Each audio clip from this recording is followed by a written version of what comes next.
Father's Perspective. I am your host. My name is Joel Carter, Monarch Services. We're continuing the discussion on the destruction and the restoration of the family. In our room and in our conversation, we do have Dana Tokley, Pleasant Cuts. Devin Jones, Lifestyle Publications. A.T. Song, a KCCI, life coach. What else? Restoration CDC. Restoration CDC. I do so much, but A.T. Songs. Absolutely, absolutely. So now we had ended off on the destruction of the family. It's evident that it's been destroyed. We had went into how to repair it and where we begin. I want to start with just the opening question, okay? Because we want to just use our minds to see what it would look like. What would it look like when the family is restored? You know, just develop a mental picture on what it would look like if the family is restored. Because this is where we're getting back to. Mm-hmm. I just want to give you my take on what it might look like with the family being restored. Everyone has different value systems, but there is a value system. So that'll mean that every family, will be established with a value system. They won't be identical. But there's a standard of living in every community among every family that maintains order and eliminates some of the outside distractions to come in and interfere and break up again. See, once it's broken and we repair it, now we safeguard it from being broken again. But that's what it looks like to me. It looks like multiple families. Everybody has a standard, but it's a different standard. But it's a standard, it's a quality standard for the family. What does it look like to you, Ben? To be honest with you, as you was talking, I'm visualizing and I'm seeing. What I see is the community being restored. Like just think about when I was a kid, when I was coming up. We used to know Mr. Bill from down the street. That's Uncle Bill. You know what I'm saying? We go to his house. We could, you know what I'm saying? You can just see the family structure and the community coming back together. You know what I'm saying? Because when you look at it now, everything is just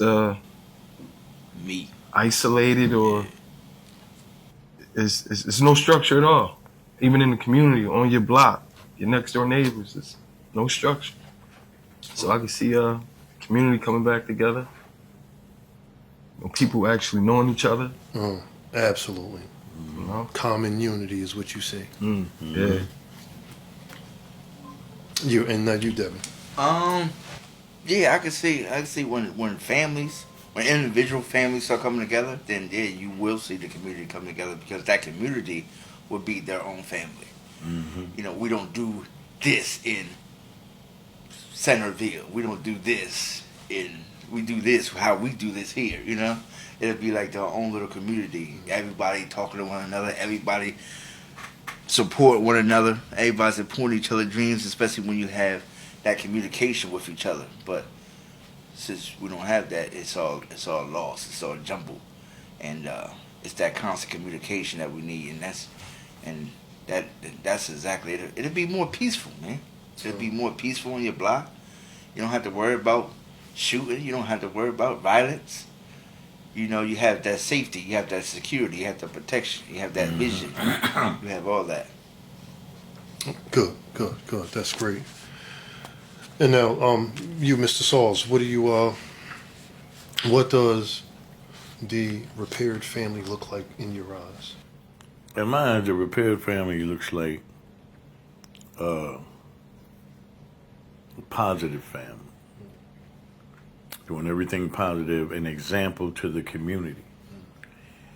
It looks like security in the community, because you got fathers whose responsibility is to protect. So they're not, if you got 6 families on the block, you got 6 fathers on the block. You see what I'm saying? That is going to look out for one another. I see like a village mentality. Everybody knew everybody. Right. You see? Everybody knows everybody. And working together towards the future of raising the children upright. That's what communities do. is that we raise our children up, and keep it safe, and you can see a lot of that type of community when you go to our to the baseball games and the small white communities. And you see community. They all come out. They all watch the game. They sell hot dogs for the team. It's everybody's responsibility to go to the game. Why? Your kid in there, Joe's kid up the street is in there. That brings the power and authority back to the community. And not only that, but brings the honor back. That our kids are raised with honor. And honoring towards the family name. The family name. You remember when your dad used to say, or my dad be like, son, you were Sauls, you don't do that. What's wrong with you? You were Sauls. Now go in there and win that test. You were Sauls, boy, go ahead. And all of us sitting up there, I'm Sauls. Yeah. Not, Yeah. I'm a blood, I'm a Crip. No, I'm a Sauls, man. Yeah. You see? The pride in the family. The pride in the family. We have lost that. We have lost because the pride in the family came from things. Yes, sir. Oh, I got Jordans, I got this, I got that. No, your name. What's your name? You can't make the You family don't look bad. see that in suburban communities. No. And you was right with the what's the name with the when you said that with the football teams and stuff like that, or the teams period. Team. My on a family meeting, on Wednesdays, my sister she got my nephew in the soccer, right? So she was out there on the field, and she was like, hurry up, we gotta go. And I'm like this, so I'm like they try to get me in the crowd and talk to me and stuff like that. You know what I mean? I ain't got time for that. I was like, what are you talking about? I said they trying to put you in the crowd with them so they get to know you. I said, name one person on somebody else's team. Name one person on his team other than your son. Right. She don't know it. Right. Now, what is that, though? It's like, why is that? Because they're not feeling safe within the community, so then everybody has their own bubble, you see? And so they don't know how to interact unless something go wrong, a fire or something, you know what I mean? Right. Then it's like, I need the community, I need the fire. If you played baseball with them, if you was at the flea market with them, you would know. You would know what's going on. Fireman Fred. Right. You know what I think? The destruction of the family caused the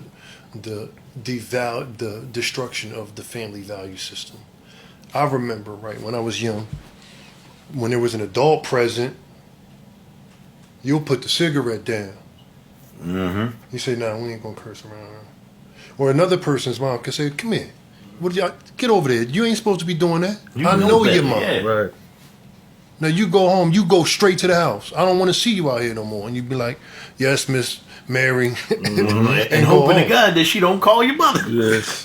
But that's the thing. They knew each other. They knew each other. Right now, it's all about mine and my family, and that's it. And they'll defend their family. Don't nobody else. So if you say something to somebody else's kids, you got the mom coming out talking about, what's up?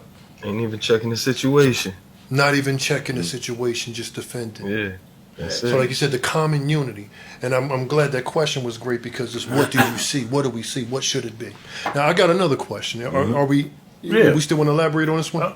No, you the last one. Some people might say, right, the family and the community is too far gone. It's already went way left. Helping repair the man and the families is a so uphill battle that you might need an army to help make the shift. Why are you trying? You know what I mean? Some people can say, man, it's too far gone. What can myself do to make the change in a nation of, what is it, 6 million people? But go ahead, Devin. I mean, the last episode was so on point with the conversation. As long as we start conversating on these things, the more we can change people's thought process on why we do it. And the more we have these conversations, the more they build, especially with social media going on, then it just spread and spread and spread and spread if we keep talking about it. The thing is, we keep talking about the wrong thing. We keep Right. talking about the problem and not the solution. We keep talking about the problem. Of course, people gonna feel like, well, we can't do nothing. We might as well just give up. Yeah, Everybody you done gonna killed kill themselves. Yeah. You know, you done killed it. Because Yeah. that's what I heard in a town hall meeting one time. She said, "Why would we put money in the community when they just gonna break it up? We might as well just take our money and throw it in the toilet." I said, "She is disrespectful." Somebody who wasn't willing to fight. You know what I mean? This is what I'm saying. You know, we gotta strengthen the weak. You know, like close your mouth if you ain't got anything positive to say. Yeah, You know that you keeping up the negativity. yeah. And you supposed to be city council member? Like, why are you here? If See, you're not- that become the problem. So you know, and I know, we got to vote that one out. I was like, You know, right. and that's what has to happen. That is what has to happen. It has to start somewhere. You see, it has to start somewhere. Somebody got to start it. Start the ball rolling. You know, then it'll catch up. I think, Then it'll start catching on. I thank God for COVID. We got a lot of those people out the way. Yeah. And it was a serious matter, Out the wasn't it? way. Mm-hmm. Because now you see a whole bunch of young people, or I'm not say young people, but they like in their 30s and 20s that's in these positions, and the older ones just got put aside because they couldn't go to these meetings. They wasn't hip to social media and videos, so they couldn't adapt to it when it was time for them to do it during social media time. So they just fell off. Right. They didn't see the reason to grow when they got their position. They became satisfied.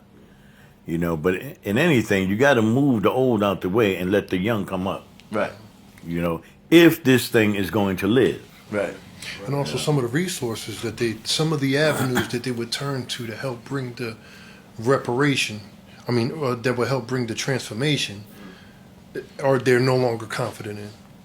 They could turn to the church, or they could go to, the pastor and get their sons around them. You know what I mean? So what do you think why has that avenue begin to get smaller and smaller in regards to ways that could help bring change in our families? When you talking about going to the church. Churches, and what other avenues do we have outside of that people trusted in? Right. That stood for the family, Yes, sir. you see. And this is why men flock to Islam. You see. Islam is becoming one of the fastest growing religions.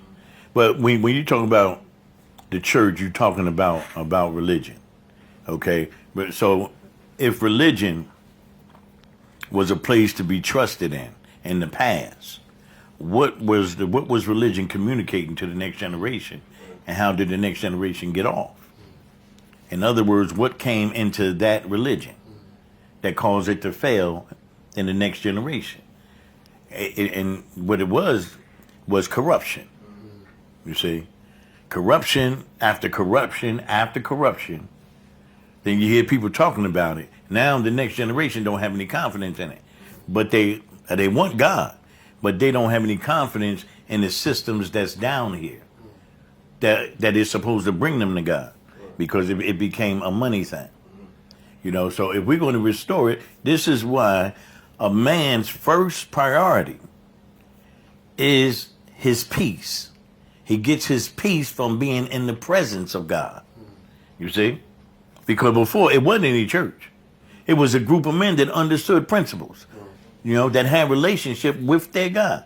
Then they would actually come together and do the laws that keep us staying in right standing with God and keep everything else flowing.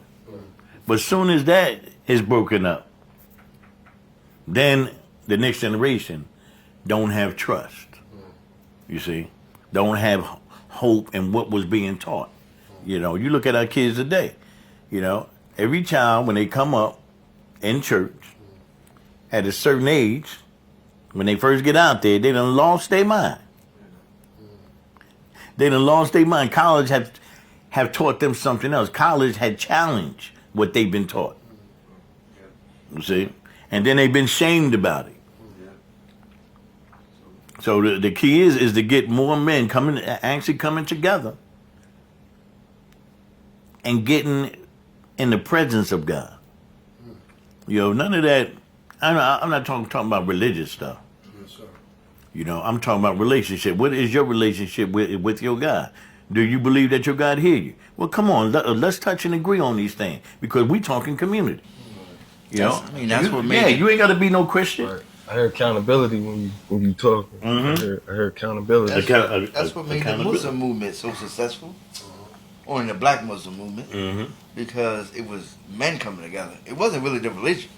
No, it was men being strengthened. Exactly. Men standing up, talking about, look, by any means necessary. I ain't gonna be like Martin Luther King. By any means necessary. Right. So it wasn't Word. the teaching of Islam. Right. It was really as the was- men right, coming because- together for one purpose. Back then, the black Muslims, they wasn't teaching from the Quran. They was teaching from Elijah Muhammad. And he was bringing families together, Right. you know? And he birthed a nation. So now, like you said, you got two different generations. So yes, you might have some younger Muslims, but they ain't teaching jack. Mm-hmm. They ain't no different than the regular other people that's out there. That's right. They just a gang, for real, for real. Right. But they're attracted to the movement. I just don't eat pork, people. Right. Well, the key about it is, right, and you know, I come from Islam, Yeah, and I've been a Christian, yeah. and now I'm like kingdom now, and I've seen the benefits in being in religion. It brings accountability, it brings structure. You see, it brings discipline. You see, but it don't bring you to freedom. It doesn't. But why? That Because is you got word. that guilty conscience. You got the do's and the don'ts. Why? Because you got in relationship with the law and not with the lawgiver. You see? And that's what kingdom brings you into. And that's why where the Spirit of God is, there's always liberty. And we quote the scripture, but you don't see the liberty in the church. You know? They all bound. You got to do this and do that and do this. Or what they call liberty is jumping around. I'm like, somebody got it wrong. You know what? I know that to those that don't know that are tuning in, you have a strong men's group Yeah. of men that you mentor, businesses that you help get established, and being one of your students. I recall you saying to us very often, once you get yourself together and yourself in order, there's certain avenues that we got to begin to invade. You said go to the school systems, go to be involved in city council, or be involved in what's laws that are being passed in your community. Be aware of what some things are taking place. Get involved so that we can make a difference. So, yeah. Excuse me. No. I want you to interject. Okay. That's fine. But these are things that have to be taught to men now. You see, it's not about the mysteries of the Bible. It's about the practicalness of the Word of God. And so now we have the responsibility to get men focused on doing men things, taking responsibility. But you see that the world got us distracted with games and videos and all type of stuff from a child.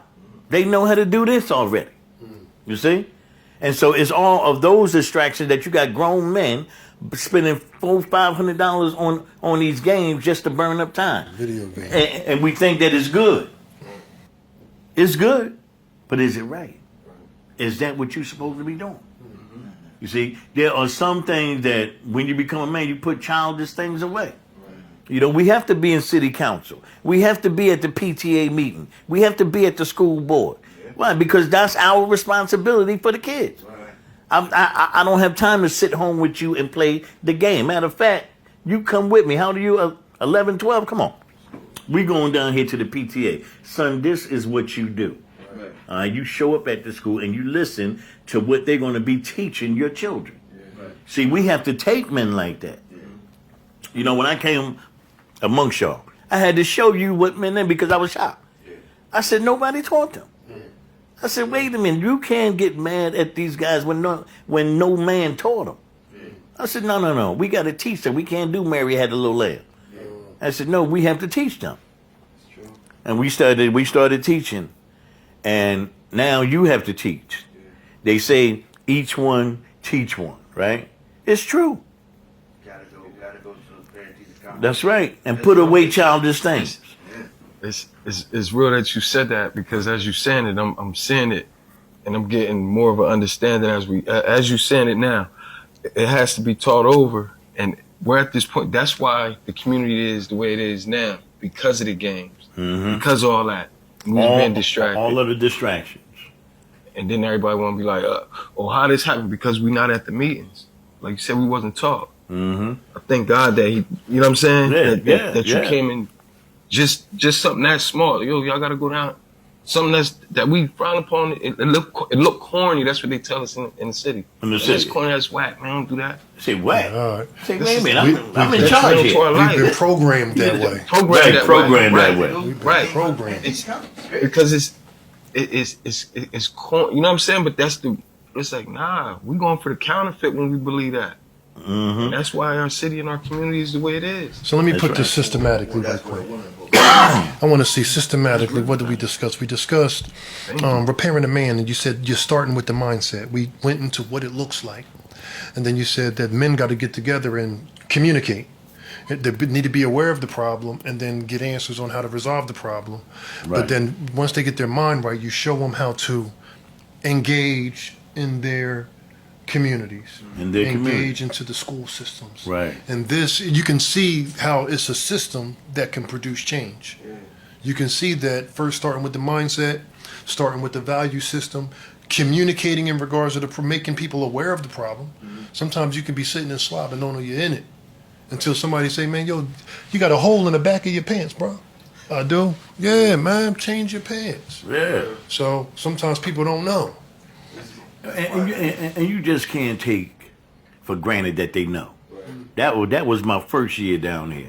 I took for granted that these guys knew, and I'm like, these guys is lazy. They just don't want to do nothing. I said, God, why you send me down here? Yeah, they don't want to do nothing.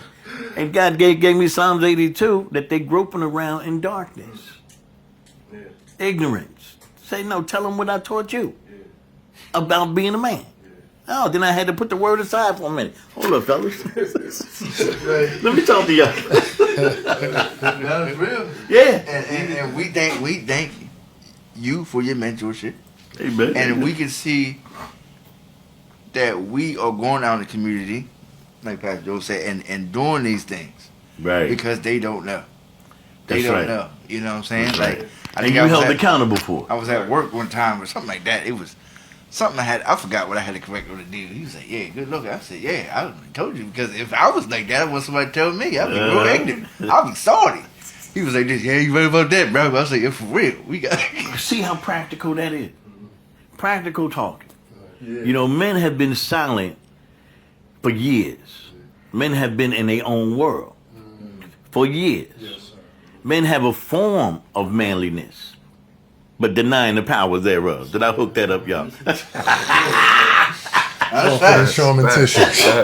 Yeah. you know what I mean? Yeah. See, man, we would call them charm and tissue, noodle back, and all this stuff, but it's like he don't know. You don't know. Until you tell him.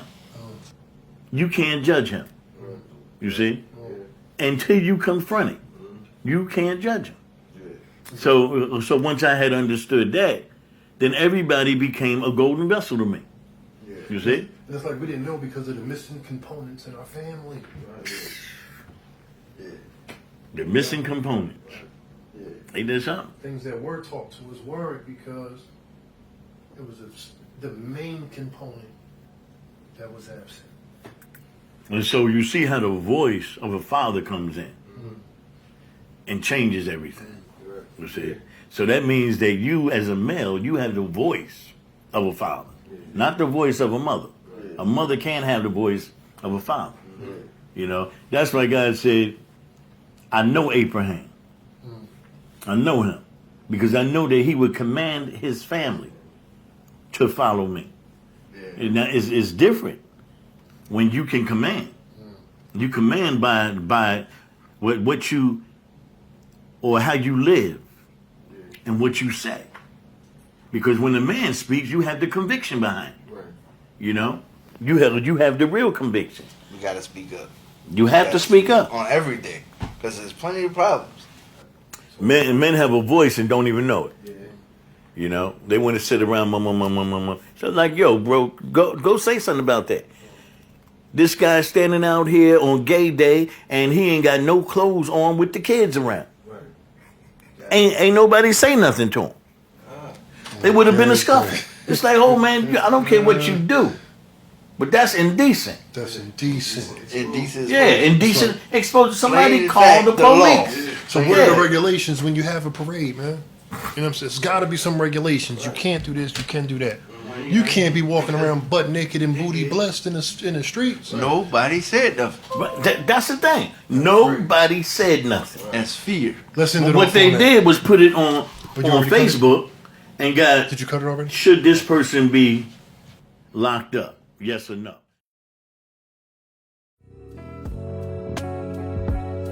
This Founders Month will give an illustration of our founder, Pastor A.T. Sauls, being a visionary. Pastor is a farmer who was given a large field by God. His responsibility is to tend to that field and to make it productive. So he cut the trees, cut the grass, and began to plow. But the vision of tending to the entire field was too large for one man to manage. So for the assignment, he had to recruit. While tending to that field, young men and women would pass by. So this farmer reached out to them and said to them, "If you would help me with this field for 1 year, your life would never be the same."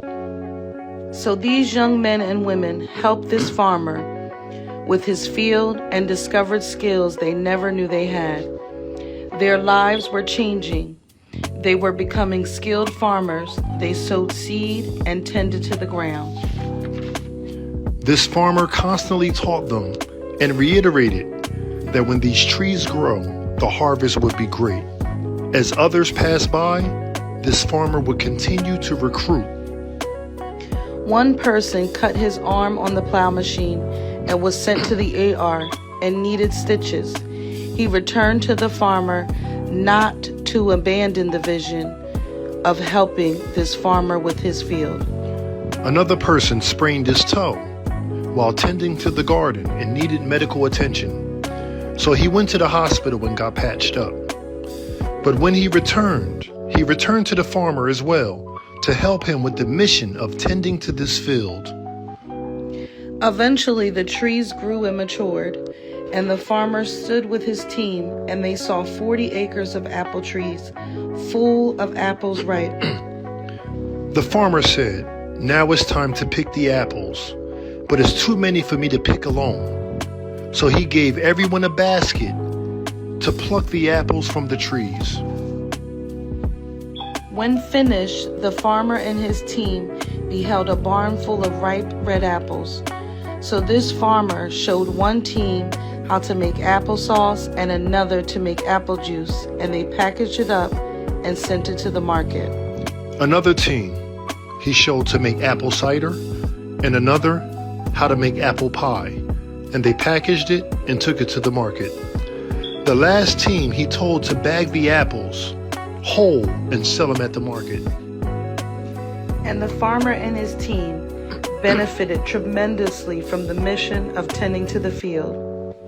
This farmer never looked for followers, but he sought out students that he could teach about tending to an apple field. Students that won't allow a cut arm or a sprained toe to cause them to abandon the mission. We appreciate you, sir, and we're honored to serve by your side. The founder. Y'all know what time it is when we come in. No, look, do you see?